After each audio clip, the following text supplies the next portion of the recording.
Hello hello hello.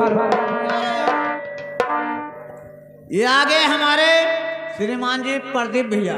अच्छा, बच्चे के उपलक्ष्य में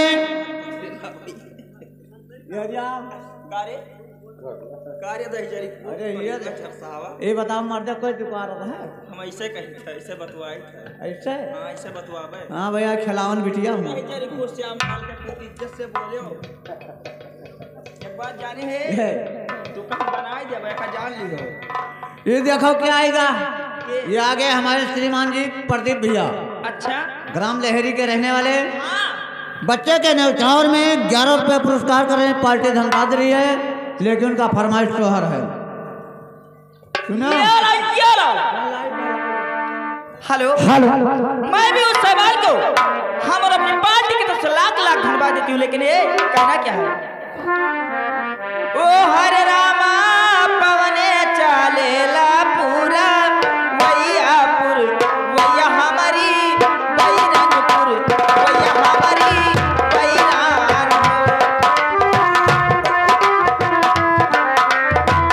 वैयापुर वैया हमरे बैरनपुर, वैया हमरे बैरान हो।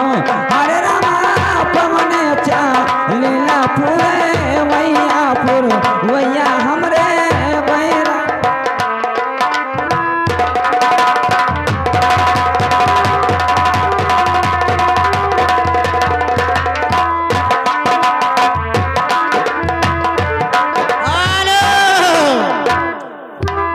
ये आ गई डम्मन भैया के बहन। क्या कह? ये आ गई डम्मन भैया के बहन। अच्छा, हाँ, डम्मन भैया के बहन के तरफ से उस बच्चे के न्यौछावर में 21 रुपया आया है। अच्छा, पार्टी धनबाद दे रही है, लेकिन उनका फरमाइश शोहर। मैं भी उस साहबान को शोहर चलता ही हम और अपनी पार्टी की तरफ से लाख लाख धन्यवाद देती हूँ। ओ रामा पवन चालेला पूरे वैयापुर, वैया हमरे बैरान हो।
चंद्रभान वर्मा भैया। ये आगे चंद्रभान वर्मा भैया ग्राम मुंडरा के रहने वाले, बच्चे के न्यौछावर में 11 रुपया दे रहे हैं। लेकिन इसमें हमारा कोई कसूर नहीं है, रुपया देने वाले का। क्या समझ दे रहे हैं? तुम्हारा अपन बहन समझ। हाँ, बच्चे के न्यौछावर में आया है, इसको हर पोल कर दिया। अरे नहीं मोरे खटिया में बधिया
राधे श्याम भैया। अच्छा ये आगे राधेश्याम भैया ग्राम सुगानगर के रहने वाले हाँ बच्चे के न्यौछावर में 51 रुपया दे रहे हैं। अच्छा पार्टी हमारी उन्हें हार्दिक धन्यवाद दे रही है, लेकिन सोहर चलता रहे। मैं भी सवाल को हम और अपनी पार्टी के तरफ से लाख लाख धन्यवाद। ये व्यवस्था कहना क्या है?